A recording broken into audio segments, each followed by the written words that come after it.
should the 49ers trade Brandon Aiyuk? I mean, they could give him the money he's asking for, which is a lot, or they could trade him for another player who's on a rookie deal.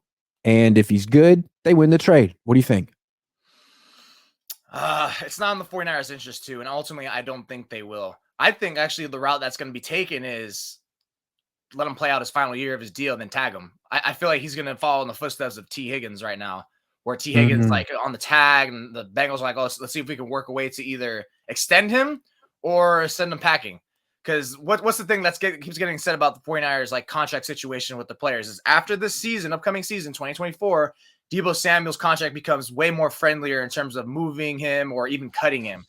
So for 49ers, maybe that's something you consider. It's like, okay, now's the year we can see if is Deebo going to continue this trend? Is Aiyuk going to continue this trend? Where now it's like, okay, we can still ride out with them one more year, and then after that, choose between the two, or somehow keep them. Which I don't know how you could, because Brock Purdy is probably going to be due a contract if he does play similar as this past year. But I see that being the view where they don't trade him because there's not going to be the offers there. I feel like where no one's going to be desperate, and if you do get like 20, I don't think that's worth jumping just 11 spots. That's serious for a guy who just coming off an All-Pro year. Yeah. Let me try to make the argument for why they should trade Brandon Aiyuk. A lot of people agree you shouldn't be spending on running backs. Like there's so many good ones, and there's just a lot of good ones. There's no reason to spend a lot of money on them. You could sort of make the argument with wide receivers too. Every year is a good draft for wide receivers. It seems like the best athletes coming out of high school and college often play wide receiver. And the rules really make it easier to play wide receiver. You can't touch them going across the middle. The Chiefs just won a Super Bowl with Marquez Valdez-Scantling and Rashee Rice as their wide receivers. Is Brandon Aiyuk great? Yeah. But do you need to spend not just 27 on him, but another 24 on Deebo and then 5 on Jawan Jennings? Do you need to have the most expensive wide receiver group in the league when you don't even throw that much? And you don't even invest in pass protection?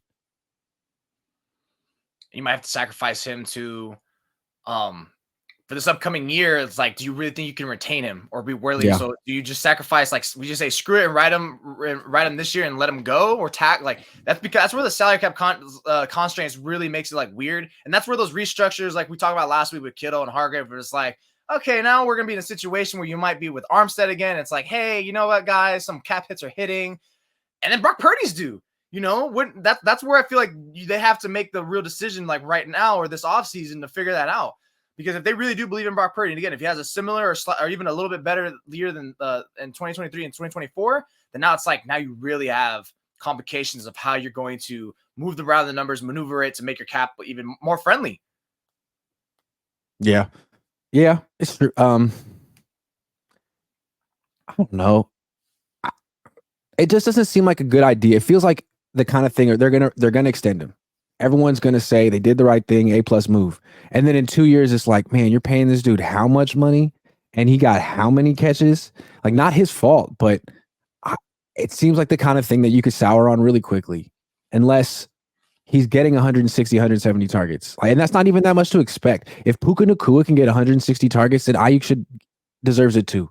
He is that good, but he's never going to get that many targets on this team. Yeah. Never. Probably to fuel the case of why you trade him is because I feel like if you trade him, you have to pretty much really be committed to bolstering your offensive line with a more polished prospect, right? Mm-hmm. Move up 10 spots, 15 spots, whatever.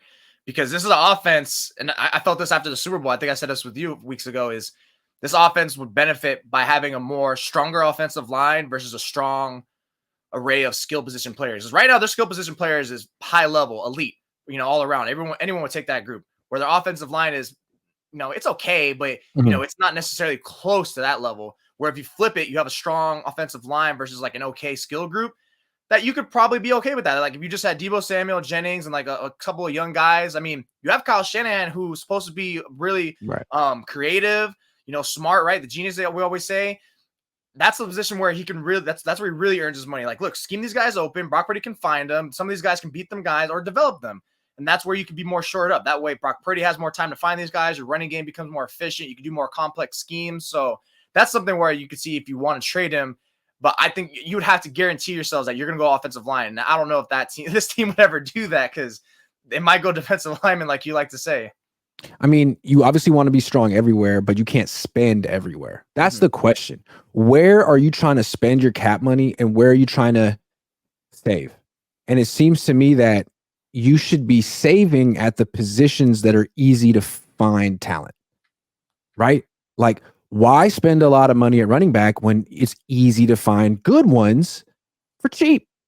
And I think you could use the same logic at wide receiver. It's not easy to find good offensive linemen at all. It's very difficult to find good offensive linemen. So that's to me where I'm spending my money. If I'm trying to find a sure thing and a good player, yeah, I'll pay for the guard. I'll pay for the center. I'll pay for the right tackle. Where I think that's what the Chiefs have figured out too. You can have a second round rookie at wide receiver, Rashee Rice, go for 1,000 yards. College is producing these guys all the time. Yeah, it's really like almost like you got to figure out too what's the better investment for Purdy for the 49ers. Like, is it better to keep him long term, or is it better just maybe use this pick that you would receive from him to invest in your offensive line, or just put it elsewhere?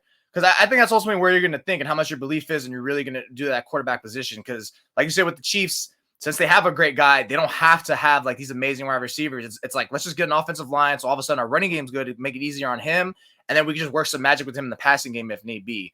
So I think I don't mind that at all. Where you have like Deebo Samuel, like you said, positional. That would be two high price wide receivers you have. I can't think of many teams at all off the top of my head who actually have two like fairly high priced wide receivers on their team.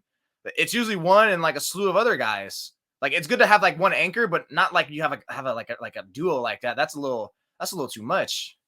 Yeah. Back when Deebo requested his trade, I remember he wanted more money because he was coming off a phenomenal year where he carried the off. He was the whole team. And I think he felt he wanted to cash in on that 1 year, and the Niners sort of used like, well, what about the year before? You haven't really, they kind of used that against him, and ultimately they won the negotiation. With Aiyuk, he hasn't had that big dominant season. Like, he can't say like, okay, well, if you trade me, like, what are you going to do without me? When they extended Deebo, he was the offense. They didn't really have a running back other than him. It was him and Elijah Mitchell.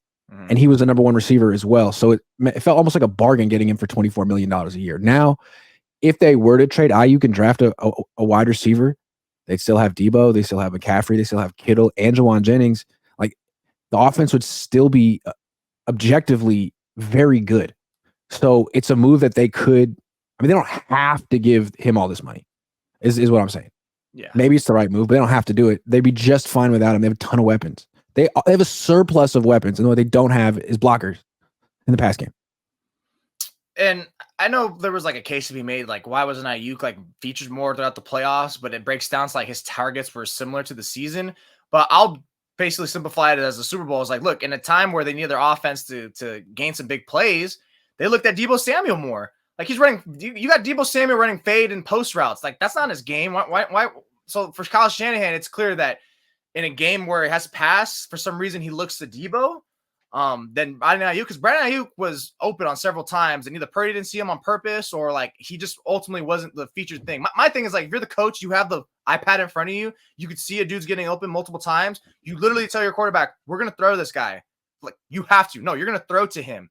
But no, they just kept going with Deebo more, and it's like, you have the better wide receiver route runner in Aiyuk, but why didn't you think about using him more in a featured setup than Deebo, who's that's not his skill set?